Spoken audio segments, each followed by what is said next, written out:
And we are live. Hello, everyone, and welcome to Handle with Scare, presented by the Slashing Cast Podcast Network.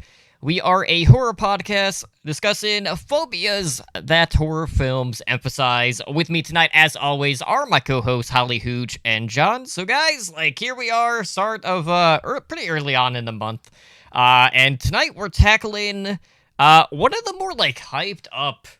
I don't know if I would necessarily say found footage movies that's out there, but it's definitely one that has been getting talked about quite a bit since it came out. And I believe it was 2014 when Right. tonight's selection actually hit.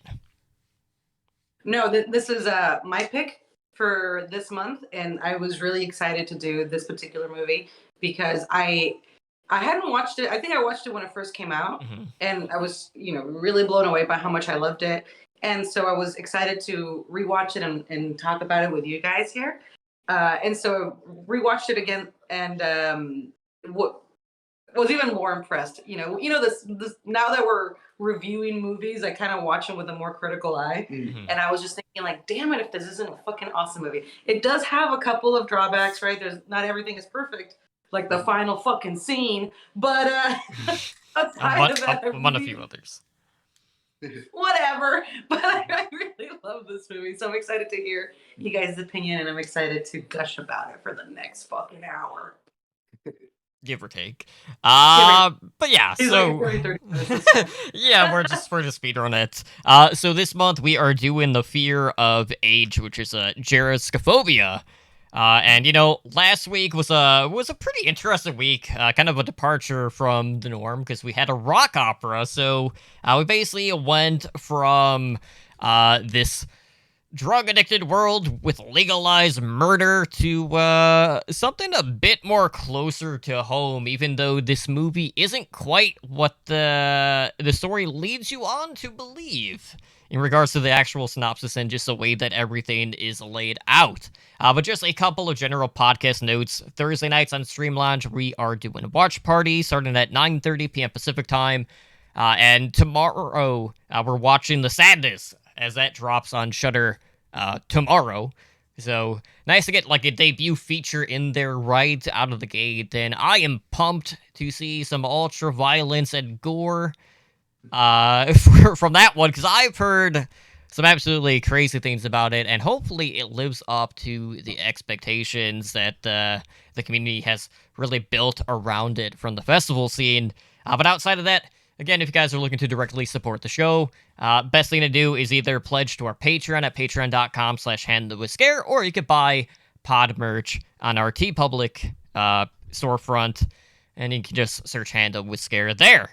But anyways, tonight we are here to talk about the taking of Deborah Logan, which, as Holly mentioned, was her pick. And John, I'm fairly certain you probably have already seen this flick, so I'm assuming it's a rewatch for you.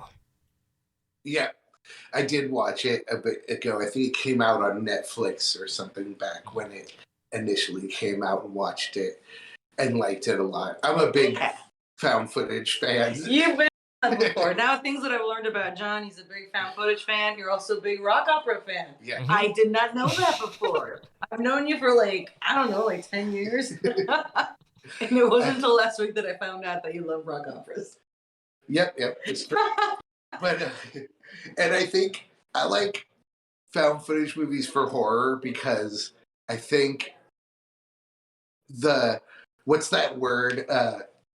Verisimilitude, I think, is the word I'm trying to say, if I'm saying it right. Verisimilitude, that sounds like a word. It's like realism, feeling real is important for horror movies because to be scary, you got to feel like it's like it could happen, like it could happen to you, or it could happen, and so I think found footage works well for horror because it kind of gives Blair Witch. Say what you will, like that was a solid movie. It has its ups and downs, and it's a good. You're movie. right, but it benefits by feeling real. Like if that was a Hollywood movie, it would probably be pretty terrible. True, and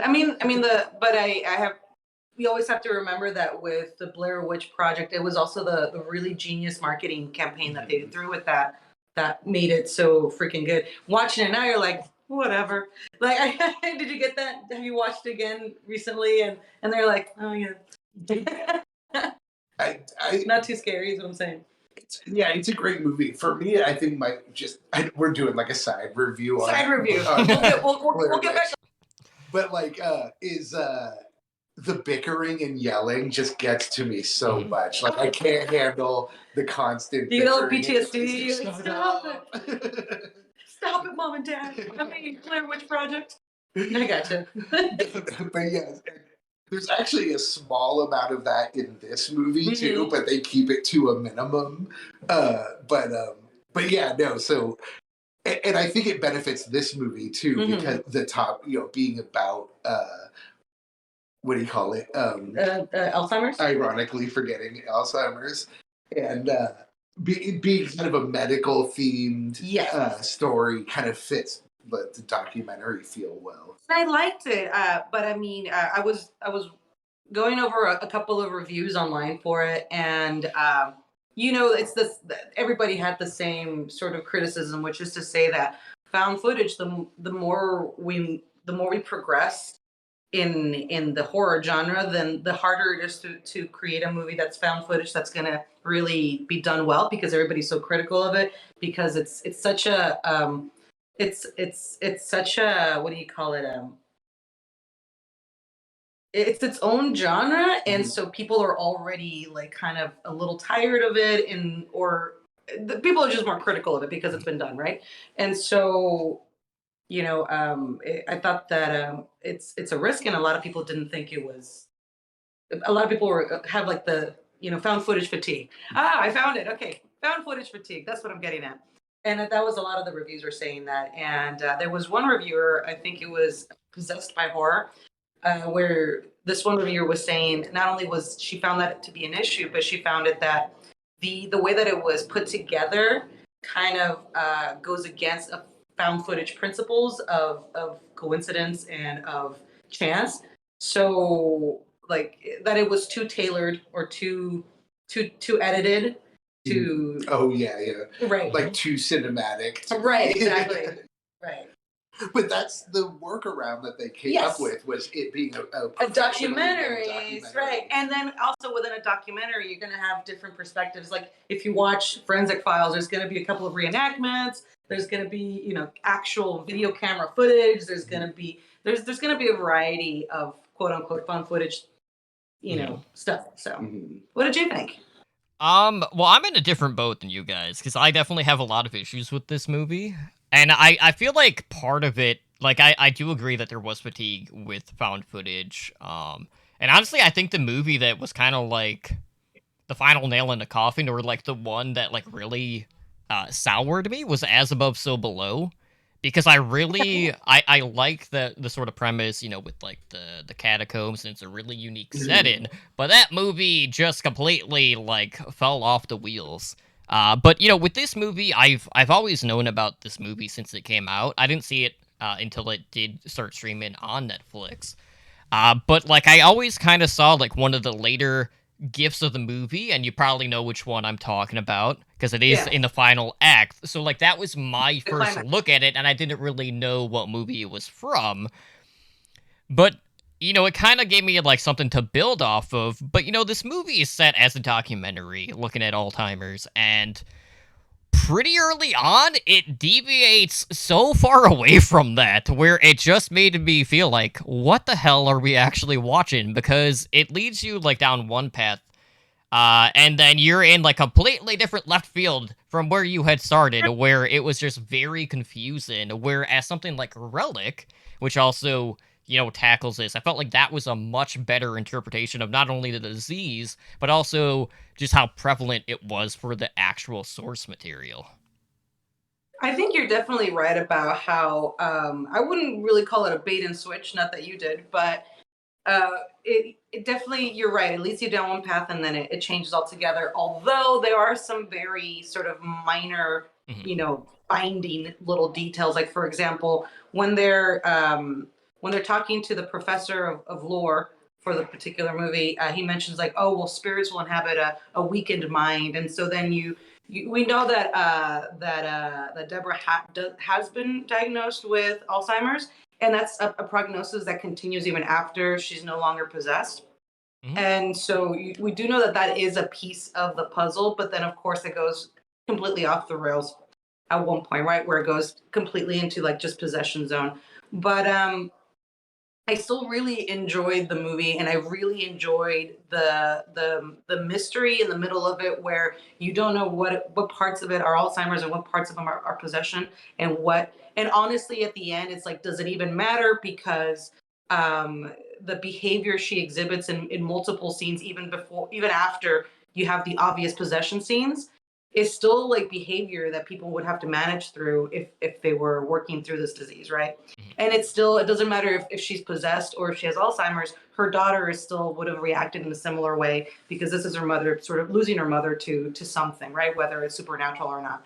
And I remember, I'll just throw in too that I was really excited to review this movie, and I was talking it to some of our friends about it to some of our friends, and it kind of smacked me across the face that I'm excited to talk about this movie about Alzheimer's when we all have parents that are kind of getting up there in years. and and that's the other like horror part of this movie, is that that's something that honestly, when I initially saw this movie, not something that I considered would happen. It's not something that I personalized. Let's put Mhm. it that way, right? When it first came out in 2014 or 2015. But now, like talking about it and talking about it in the gleeful way that I was doing, kind of like I felt really rude about it, because I do have friends that whether they might not be dealing with it now, but that's something that's in definitely on the horizon. And Mhm. honestly, for myself, my parents are in their mid 70s, like something to think about too. So that level of horror kind of came in as well. Mhm. And then I was thinking, like, I'm wondering if director writer whose name I've forgotten already, but he also did Paranormal Activity, one of the Paranormal Activity. He wrote it and directed it, Oh, but one of the later ones, not one of the first ones, I think. And also, this was, I believe, his directorial debut. I'm not sure about that, but it's impressive, but also it's a difficult topic to walk through, right? I mean, to try to continue the Alzheimer's thread deeper into the story as Deborah is becoming more and more unhinged. That's really it. I feel like it needed to depart from that in order to not get just absolutely emotionally devastating. Mhm. But like the movie, I mean, like the acting in it was so ridiculously good, both from the character Sarah, who was played by Anne Ramsey, and also Deborah, who was mhm. played by Jill. Shoot, I just had it. Larson. Larson, thank you. Mhm. Jill Larson. That they were incredible, both of Mhm. them. And I was also really blown away that every little snippet of the found footage like had so much delivered so much information and delivered so much impact to the story, that I was also really impressed by that. The movie is surprisingly long, considering how, when you're doing found footage, like you get fatigued within the movie. Mhm. And I thought they did a really good job to like just have a lot of momentum throughout the entire thing. Mhm. I mean, of course there were some slow parts, but in general, I was really impressed. Yeah, yeah. But you're like, Deep but dives not T. into it. He's like, no. Well, I No, mean, I like. I've also seen like this disease firsthand, both early stages and late stages too. Oof. So I also kind of like just have a different perspective with just how the way that it's Mm. handled within the movie. Where in Oh, this one, it's just you kind of just see the after effects primarily, because a lot of like the behavioral stuff that they kind of go into was more from the possession perspective. Outside of like leaving the spade in the garden, so to speak. Mhm. Yeah, I agree. Like I, have kind of dealt with uh, Alzheimer's. Knowing people who had it and stuff like that. And the funny thing is, I was thinking during this movie how like you could almost just make a documentary about Alzheimer's. Like that movie, I can't remember the name of it, but it's a documentary about night terrors and sleep paralysis, but it's kind of done as yeah. a horror movie, but it's an actual documentary. I've Yeah, heard of what's that. Yeah. the nightmare, if I'm not Mhm. mistaken. Yeah. like you could almost do a movie like that about Alzheimer's. Just have it be a real documentary that just deals with the reality, and have it be like that type of movie, and do that, and it would be, you know, super effective and be kind of like a real thing. And so I did kind of think like there was a small part of me. It's interesting that you guys or that you brought it up, T, and you kind of brought it up a little too. Like, I'm very like, I'm not like a kind of person who's like they shouldn't make horror movies about like this or that. But there was like a small part of me that sort of was like, this is too touchy. It's a bit of a off topic to make a horror movie about in such a realistic kind of way, because it's sort of like mixing sort of like demons and ghosts with like a real world thing, but at the same time, it's a good movie because it does what genre movies can do that regular movies can't, which is talk about things that like a regular, if they did just do a documentary about Alzheimer's, a lot of people would just be like, I'm not going to watch that. That's too dark and too heavy. I'm not watching that. But a lot of those people would watch this movie and learn about, Alzheimer's and things and its effects, and kind of be pulled in. It's kind of that Star Trek thing where you can talk about subjects that you normally couldn't really talk about in a Hollywood movie or in a popular movie. Gotcha. Yeah, we also kind of have the Cannibal Holocaust documentary within a documentary in this movie as well, as they're learning the backstory of the spirit, which like there were definitely like elements of that story that I'm like, where the hell is this going? But like the more lore they kind of like put behind it, like I at least appreciate the fact that as they were building up Henry Desjardins, that we got a pretty clear picture of what his plan was, who he was, why he kind of like had like this urban legend following in this small town, and they even like brought up the fact like they were Sarah was shocked at the fact like this film crew didn't really know about this, because it did seem like a pretty small town too. Right, and I was actually when I was watching the movie, all I could think about was lore galore, because in the last couple of reviews that we've been doing, John, you've been going on about how like you like your lore, you want there to be answers, you want there to be a story, and you want there to be you want there to be a Necronomicon as much as possible in the movies, and I feel that this movie totally delivered. And then in the I was really pleased that in a lot of the old news footage that they found, or old like unsolved mysteries footage that they found, everybody knew so much about the lore and all of the right words to the way it was like the Monacan ritual and blah blah blah blah blah, and he needed a virgin because he needed the menstrual blood, and you're like, holy crap, everybody knows so much about this, which I thought was pretty hilarious. Lore galore. Absolutely. So talking about like the documentary side of the film and just the way that it plays into the story. So basically, like right now, there's this film crew who's looking to document Deborah, who is this elderly woman who is suffering from Alzheimer's disease. And she's very reluctant at first to like film this, but agrees to continue this project after her daughter Sarah reminds her like, hey, like we're in financial troubles, we're about to lose the house.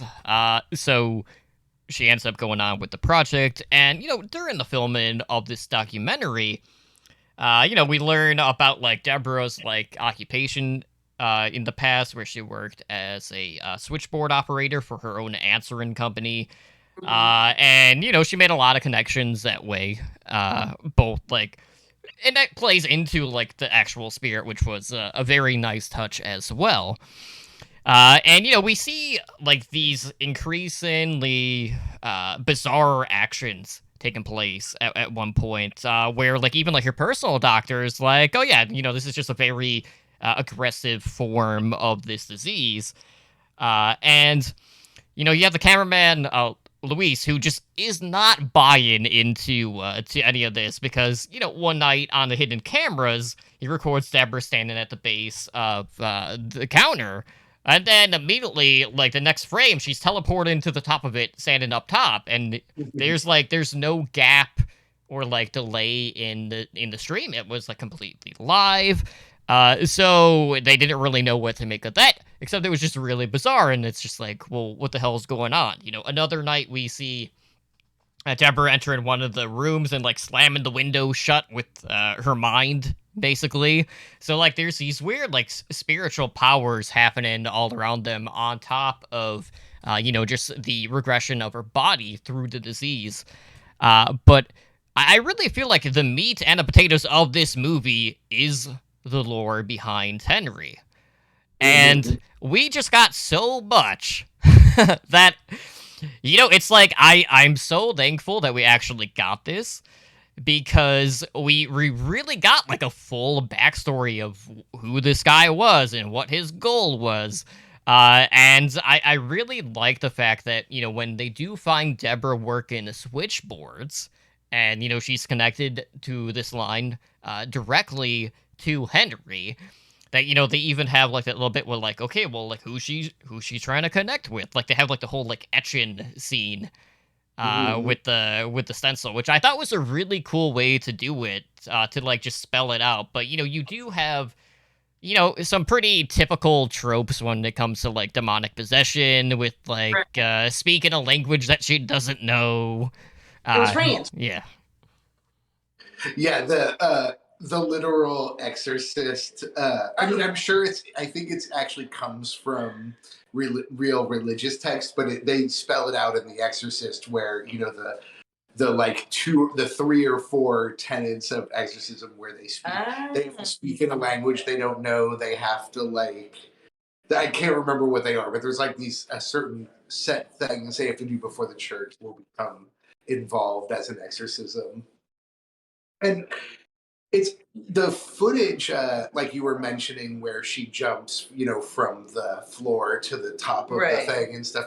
It's funny that you mentioned it's the Paranormal Activity, someone who involved with them. I didn't realize who made this, but there were several scenes in this movie where I was like, this feels like Paranormal Activity, where for a reason. The bedroom security footage shot that we get so much in Paranormal Activity, and that shot, which also that's like one of my things.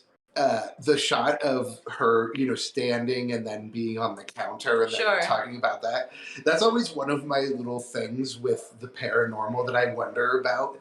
Like when something gets moved by a ghost or whatever, I always wonder, does the object actually move?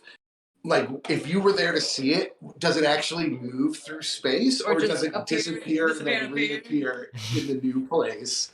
And so this movie sort of tackles that. It disappears and reappears. It disappears and reappears. Well, this movie has answered so many questions already. Totally. But yeah, and the makeup too is really good. As she progresses through the movie, and she looks more normal at the beginning and then becomes more possessed looking, is really good. That's pretty good. And I thought the guy who took care of the special effects, I'm trying to remember what movie he worked on too. Shoot. He had some like pretty impressive chops too. That's where I'm going with that. I'll have to look it up, or I don't know if you can look it up, T. And the makeup was definitely very good, and also the little girl. She looked like a little miniature version of Deborah Logan. It's good. It's good stuff. And then, of course, you were talking about the ending where the possession has progressed to the point where she's more snake-like, because everything is revolving around snakes. And she's taken the child and has unhinged her jaw. And that was, I really appreciated that. But prior to that, for the most part, it was a lot of feasible feats throughout the movie. That's kind of debatable. Yeah, and then of course that's the very first like glimpse of like really monstrous horror movie, and you only get it for a split second. And I thought it delivered really well. And then on top of that, I have to say, like, once things get really cooking, and you've got like it has that sort of Scooby-Doo feel to it, where you got the gang trying to figure out like what's going on, and you've got like the POV, because the found footage kind of had this, like, at one point it became like POV trying to solve a mystery, right? So you mentioned the etching with the coal with charcoal to try to get the information about that 337 was a reference to Henri Desjardins. I forget how you pronounce his name, but then them going into the attic once they find evidence that they think that's where the body's at, and trying to figure out that they have to destroy the remains. And then when they're traveling to the special cave where Deborah Logan has kidnapped a child and is held up with her there, and they go through what appears to be some sort of like factory and then into a cave system. And then they're passing the camera back and forth, and they're using it as light. So it's a nice little like the sense of realism that they're not trying to record what's happening. It just happens that this is where the light is, and the camera might as well be on, because at least that there is some value in it being on. And I thought that I thought it was really exciting, and I thought that it really held my attention, and that's saying a lot these days. That last shot was great. I liked that last shot, the supernatural shot. And it looked really familiar to me. And I thought, I know this image. What was it? And it's a famous painting. I had to look for a moment, but it's a famous painting by Goya. It's called Pluto Eats His... The baby. Yeah, it's the famous painting of the god Pluto eating a baby. His son. And, okay, I gotta look this up as you're talking about it. Oh yeah, that's an old man, but Pluto's an old man, and his child is a baby that he's holding. He's literally taking a bite out of its chest. Yeah, that's gruesome. Yeah. And it's based on that image. It's a really okay. Great are you I'm like, right? Yeah, I'm looking it up. It's creepy, right? Yeah, it's a disturbing image. That's... And it's like that's pretty cool. Like that's a great thing. And although it also at the same time kind of reminded me of the vampires from Blade 2, where they could open up their lower jaws and do that big mouth thing. Big mouth. Yeah, and I will say too, like with this movie in the third act, I recently decided to finally sit down to watch the last Paranormal Activity, the Amish one, the Next of Kin. Yeah, and there are a lot of retreats to this movie in Next of Kin, with just the way that it's laid out in the third act, which I thought was pretty interesting. Similar, it shares filmmakers, right? Same people, probably involved. I'm not sure if it's the same. I mean, well, I think his movie might have been earlier, the one that he did. What was it called again? The Amish one? That's Next of Kin. It was the one that premiered on Paramount Plus. It was the latest installment. Oh, I see. Okay. Another movie that this movie reminded me a lot of was The Last Exorcism. That another found footage movie, which has a similar idea where it kind of deals with. It starts out as a real world documentary about religion, and then and it's is it a real exorcism or not? Probably not. And then it is, that kind of same idea. But this movie, though, opts for the happy ending, which I thought I was like cool with, because I'm like, all right, I'm good with that. But it was really happy because they find that the little girl was possessed. True, like that. And then I was like, I kind of had a big old eye roll because I'm like, this again. I know. But... Yeah. See, that's a funny thing about this movie is that on one hand it's extremely like sort of like almost like a prestige movie, like a sort of like this is like a heavy tackling of Alzheimer's and heavy topics and stuff. But then on the other hand, like with the amount of lore it has and the depth that goes into the lore and the way things kind of play out in the end of the movie, it also feels like almost like an Insidious movie. Or like, incidentally, this director directed an Insidious movie. Oh, I think the third one. But it feels like a more like a less grounded, less realistic, more Hollywood type of horror movie mashed up with a very grounded, realistic horror movie. Okay. Yeah, I can get on board with that. Which is kind of interesting, and it's interesting and weird and cool, and but No, I definitely liked that, but feel free to jump in. You got it.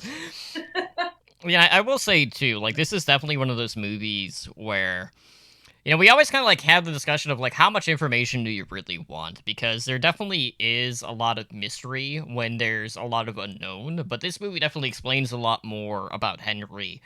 So you get to know the boogeyman a lot more than what you would typically get in a movie, and in some cases, some people might think that that takes more away from just the suspense it does build. But I really love the lore within the movie. So let's talk about Henry real quick. Because there's a lot to unpack here. So you have Henry, who served as a pediatrician in Quebec. He was also a Boy Scouts troop leader. And this was someone who was well-known, respected within his community, often working like pro bono. And in the 1970s, Henry found out that he was dying of Lou Gehrig's disease. Okay, so we have another connection on that front. And he became obsessed with trying to make himself immortal. So Henry turns to this Monacan blood ritual, which involves murdering young girls, and he kills 4 young girls, and they were found with serpent carvings on their foreheads. Parts of their bodies had been cannibalized. They had traces of snake venom found in their blood.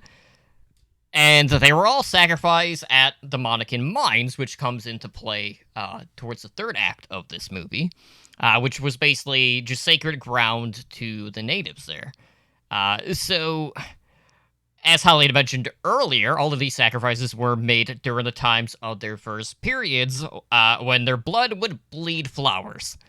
So, a lot of stuff to unpack here, but basically, they would offer the period blood to the demon in exchange for immortality.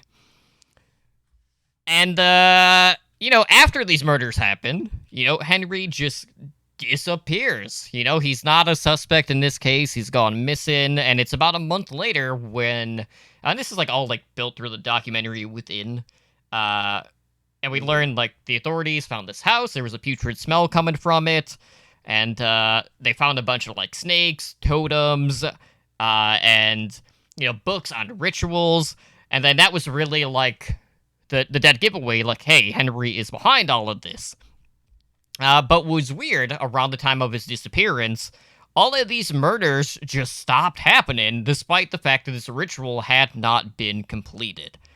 And of course, we do have something that unbeknownst to us as viewers initially, which is one of the reasons why Deborah keeps digging in the backyard looking for something. And, I really like the way that was structured into the disease, but also, like, unraveling the mystery. Because that was another big piece of the puzzle, because Sarah was supposed to be the 5th victim for, this ritual. Mm-hmm. Right. I really also like the idea that this whole month is supposed to be a fear of aging, right? Mm-hmm. And you have the characters of Deborah Logan and then her friend Harris, who's her neighbor, and they were basically partners in crime in terms of taking down Henri Desjardins, and but they held on to the secret. They've been holding on to the secret their whole lives without thinking about what it means to really safeguard it, right? Because in their head, they're always going to be able to maintain, order. But as Deborah is going through all these issues, she's unable to like keep a lid on this fucking can of worms, right? And what was really cool in the story, though, I really appreciated that the when you first are introduced to Deborah, and she's she seems very stereotypical lady, and she's very prim and proper. And in her home, the major rooms of the house are pristine. They're very well decorated, and they just look really great. But then, of course, as you start growing further up the stairs, you start seeing rooms that are less polished, less furnished, less taken care of, which might be like a little bit of like a little bit of like, metaphor for her mind Mhm. or her life.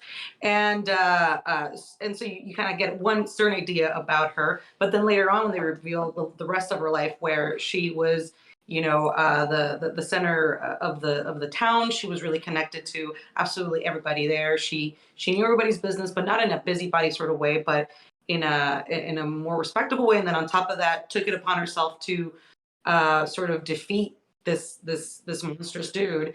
And so you kind of see her as like a hero, a heroic figure.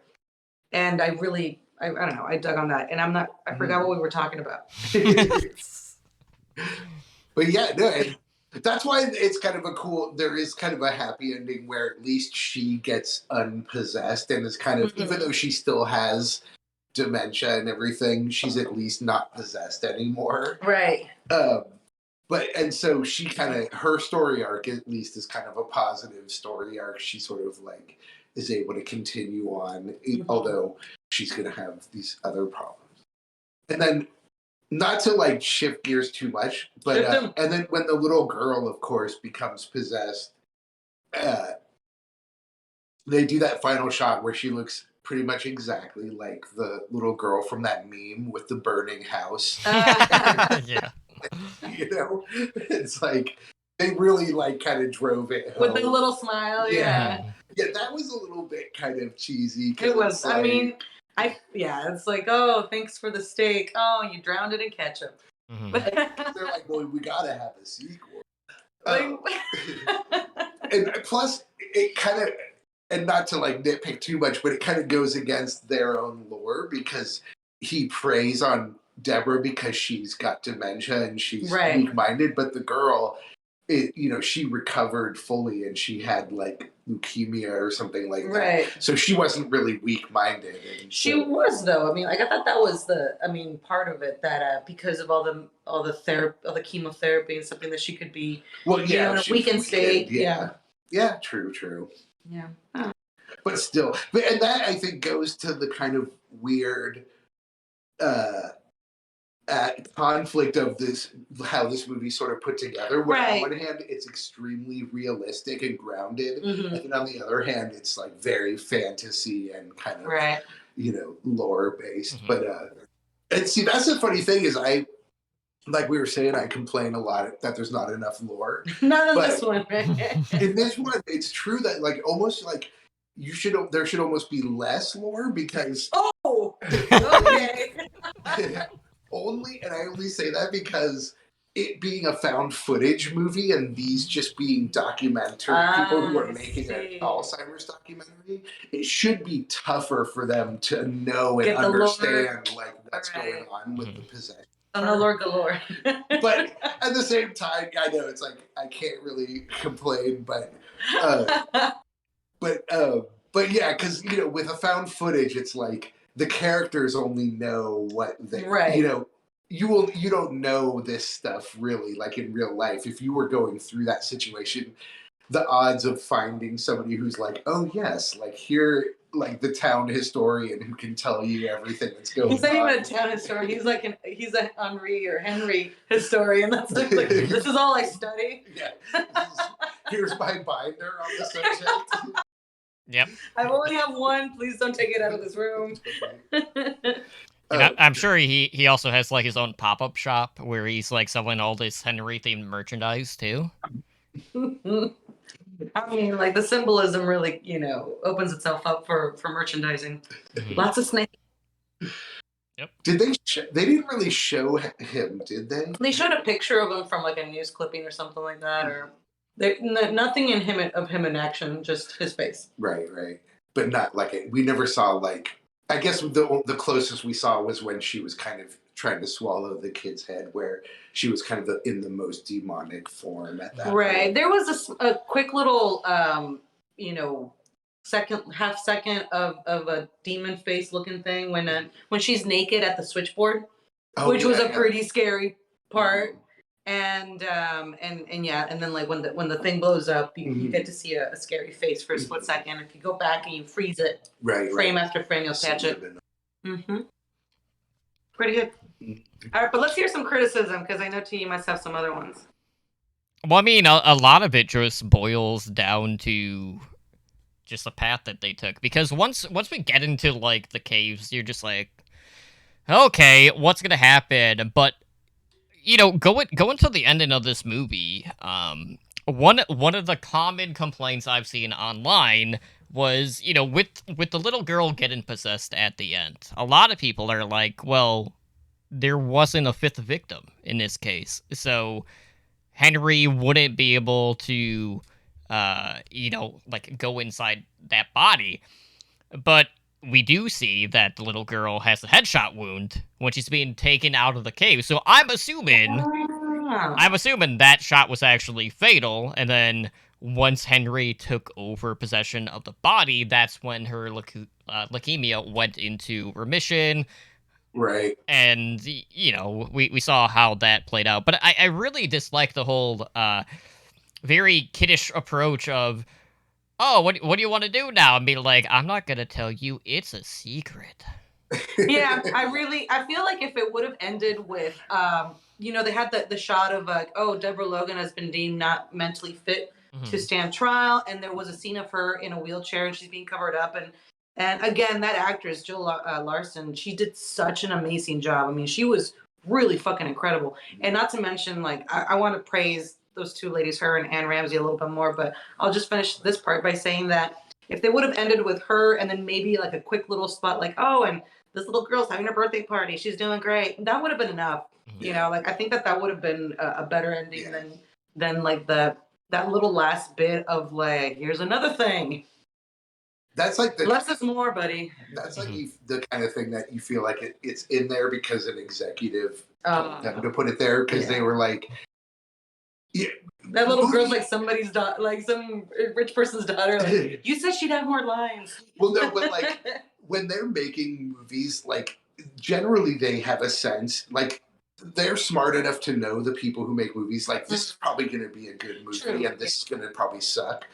And they probably knew like this is good. Like we got a good movie There's a here, VP so somewhere. you got to set up a sequel for I it believe because it's probably going to do well and make money. And of course, Yeah. being Hollywood, we have to make sequels to movies. Right, but I mean, like I just thought the movie was so smart, and then like the ending was a little sloppy. So I'm willing to bet that it was like just interference Mhm. from executives because I don't know. Like I was, and I wanted to, I was saying that I wanted to praise the ladies a little bit more, but that introduction scene to Sarah, or played by Anne Ramsey, like from the get go, she did such a good job. Her mannerisms, the way that she was moving, the way the acting was so flawless on her part as well. Like you're just sucked right in, and like the scenes between her and her mom, like I don't know, like that they spent their money really well in this casting. I thought, at least for them too. Well, But it's interesting because they cast the two most important roles with Really the best well. actors, Absolutely. and then they all the like movie crew people with like the people you would kind of expect for like a found footage horror movie. You know Yeah. what I mean? Like a low budget movie. True. Mhm. But like I looked at because I knew she looked super familiar, the actress who played Mia? Deborah Logan. Oh, Deborah Logan. Okay. And she's had a super long career. Yeah. Like she's been acting since like the late '80s or early '90s. Been on like a bunch of soap operas and things like that. But mostly what I realized I recognized her from was she is in Shutter Island, and she plays one of the main. She's one of those main patients that you see in that movie. I was like, oh, okay, that's where I recognize. Actually, she sort of plays a similar type of character in that story. Might have been how she got this role. That's true. In some ways. And I mean, there was another reviewer who pointed out, like, for somebody, like, she did such an amazing job because for somebody who looks like they weigh about 80 pounds, like, she is terrifying. Mhm. And she is fucking terrifying. And I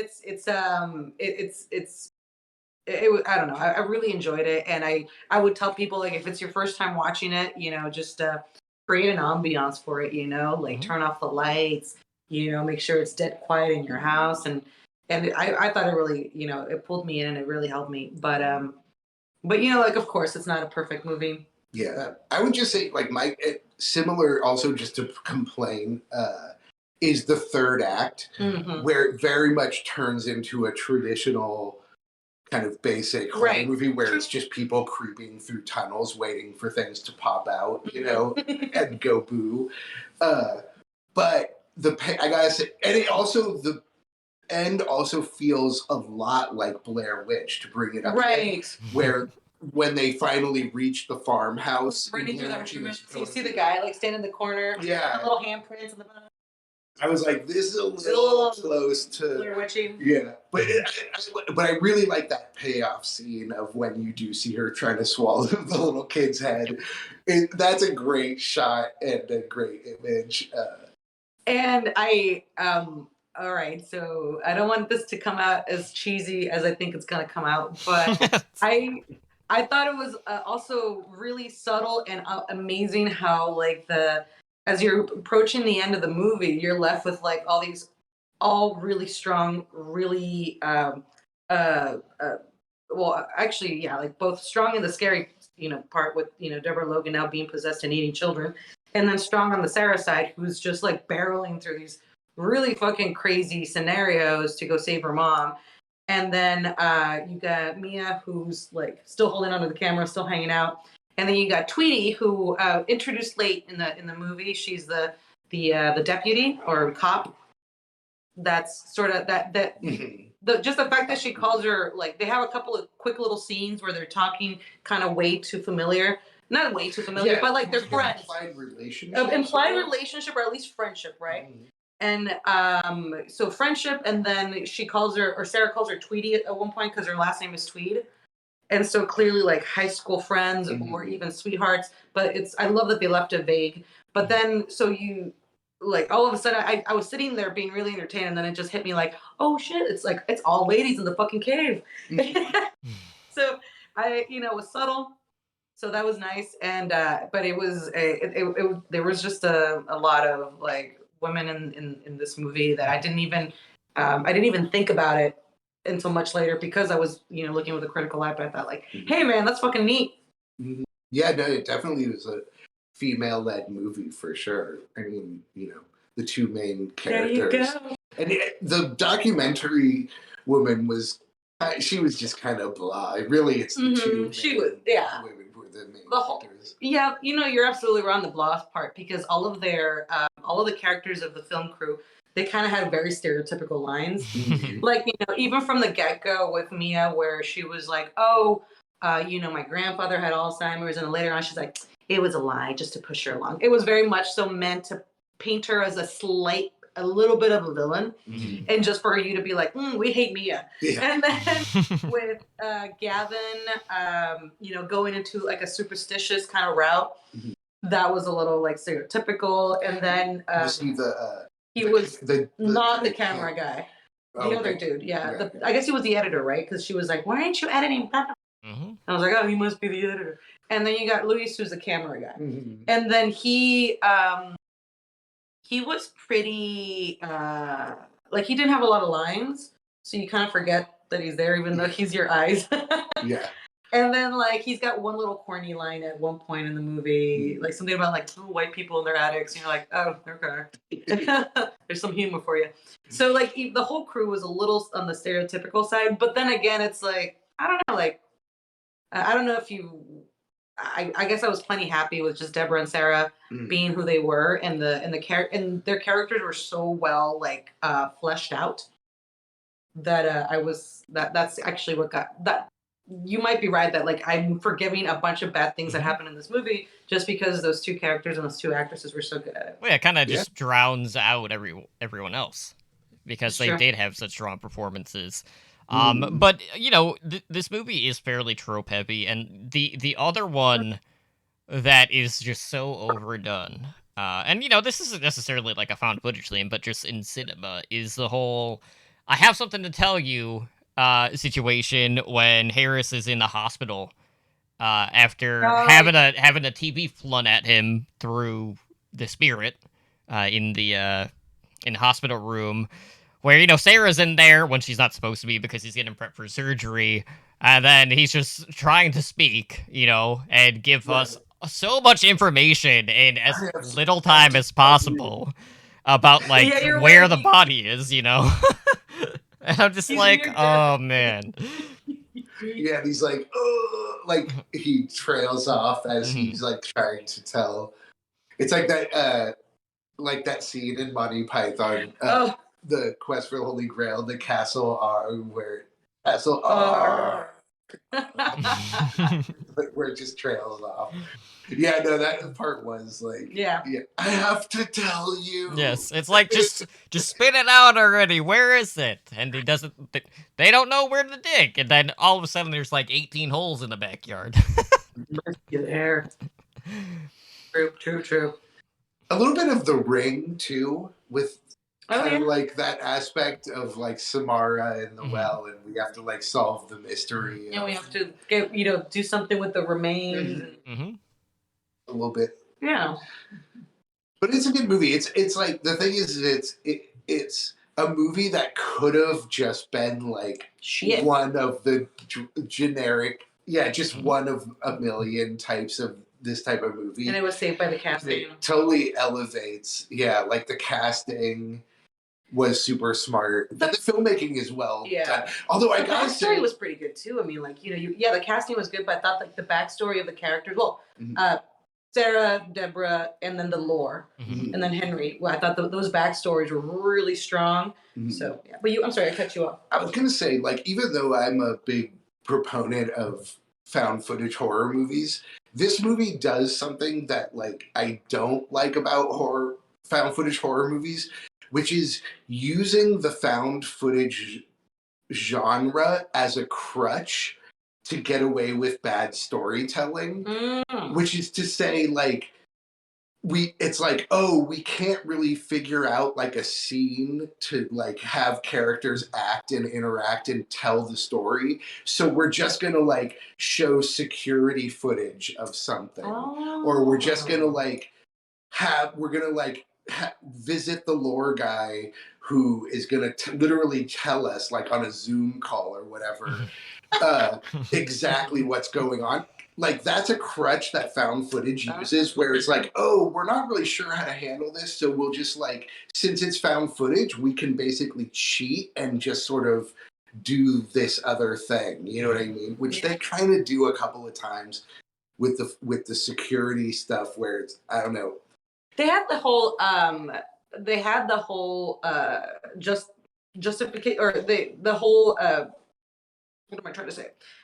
The vehicle, by saying like this is a documentary, so this is how we're going to insert some scientific background about Alzheimer's and some this and that. So Exposition. Thank you. And so they had that vehicle for that exposition, and it worked, I thought. But then, to your point, in some places, I guess they couldn't overuse it, and so they had to revert to some lazy filmmaking. Yeah, it becomes a little bit of a crutch. It's kind of like, oh, well, since it's a documentary, we can just like, we don't have to come up with a creative way to do it. We can just literally like tell you.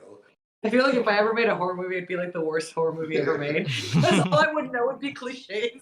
Because that's all I remember. I know, that's the thing. It's like, but that's the weird thing about tropes, though, is that on one hand, if certain tropes aren't there, it feels wrong. Mhm. Right. But then if you use them the wrong way, they're bad. Right. It's a tricky thing. It's a tricky thing. Yeah, so here's a minor gripe I had with the third act, which is not related to like the possession aspect. When Sarah pulls out the gun, right? My only thought is, you were not shooting that thing in here. This whole place is gonna be come crumbling down. Like, you're shooting it inside of the cave. What are you doing? You're gonna shoot like your mom or the little girl. Jesus, Sarah. Exactly. Yeah. Yeah, and what would have happened if that bullet just went straight through the girl and into the mom? Like, Exactly. Good job, Sarah. But it was more so just the thought of like, I know what happens when you fire a gun in a mine. The whole bitch is gonna come crumbling. Oh, really? But it was kind of hilarious, just like out of nowhere, like bam. You're like, where did you get that, Sarah? Fuck. Yeah, she can't pack it. But it is interesting, as you mentioned earlier in the recording, that this movie has sort of stood the test of time, which is really interesting. Like it still like gets talked about and reviewed and written about and things like that. You see it kind of pop up on different podcasts and things. Yeah. It's interesting because it really does, and I think in the genre of found footage, it's up there in terms of quality. You know, I would say so. Yeah, being like a real movie, quote unquote. But you're right. I mean, like this movie was made in 2014, 2013, 2014. And I thought that it still delivered. And I mean, so 2015, I'm trying to like situate myself in terms of like what was going, like how much of a phone I had in 2015. In 2014, I'm like, how good was my phone? I was pretty good, actually. So I don't, like, if you say 2005, I'm like, oh, I had a shit phone. Okay. But I guess what I'm getting at is like, there wasn't like a lot of inclusion of like smartphones, but there didn't need to be. The phones were there, the phones that were there were sufficient. So this, I mean, we could watch this movie in another 10 years and it would still have the same impact, I think. Yeah. The funny thing about like the cell phone, you bring up the cell phone argument, like how a lot of people are like, oh, like cell phones create like a big problem for horror movies. Yeah. But at the same time, like the more like as we go on, I feel like they don't, because like as we know, like if you were like in that situation, a lot of the situations that were happening in that movie, you can't really like call the police and have them come out and deal with the situation. Like they're not really gonna do that. You know what I mean? Like if you call them up and say, hey, like my grandma is kind of freaking out, they're gonna be like, well, is she attacking people? Does she call 911? Yeah. Right. Call an ambulance. Yeah. Or whatever. Like, and even if they did come out, there's a span of time between when you call them and when they're going to show up. So I feel like people sort of treat cell phones in horror movies as though like, well, they're you going could to just instantly fix the situation by using your phone. But in reality, really like the only thing you can fix a situation is just map information and calling people. But even then, it's like if and then again in the cave, you wouldn't have gotten a good signal anyway. Yeah. And plus, people are running around so much in horror movies that if you call someone during it, you're going to be off somewhere else being chased by the killer by the time the police show up anyway. And I have to say that I hate it when in horror movies, like, smartphones are haunted. Like, it's one of my biggest pet peeves where, like, ghosts or demons can, like, somehow, like, annoy you or frustrate you through your phone. I'm like, fuck you. You don't know what this is. I don't know what this is or how this works. How do you know how this works? Or haunted websites. Oh my god! I still think like my favorite use of a cell phone in any movie is with the Sadako versus Kayako, which was, the Rain versus the Grudge, where two girls are sitting down and they have the curse tape, and one of the girls is watching the video and the other is too busy texting someone or just being on her phone. Oh. So the one who's on her phone doesn't get cursed because she's so vain. But the other one does. And I was like, yes, thank you. That is a perfect way to use a cell phone in this specific situation. And it was just so grounded with what would actually happen in real life, where you're like, oh yeah, okay, yes. Yeah, okay. Sounds good, man. Yeah, just not paying attention to whatever this cursed tape is. Like, that's not going to hold my interest. And plus, I hear people are going to die when they watch it. So, I'll listen to it, but I'm not going to get cursed. And there was another movie I saw recently that dealt with cell phones really well in its scene. I can't remember what movie it was, but it was something I watched recently. But somebody was trying to use a cell phone in a horror movie and they were all covered with blood and they couldn't unlock their phone because the blood on their hands was like smeared all over the screen. That's amazing. And so they couldn't unlock the phone. I was like, that's so genius. That's like really the perfect explanation for not being able to use a phone or not having it. But also, like, I've been in that situation where you're kind of like your maybe finger has some sweat on it or something. Oh, right. Like, I can't unlock this thing. Or like those maps that require 2 fingers to move and you're just trying to use one. Sorry, that happened to me today. The trauma's a little fresh.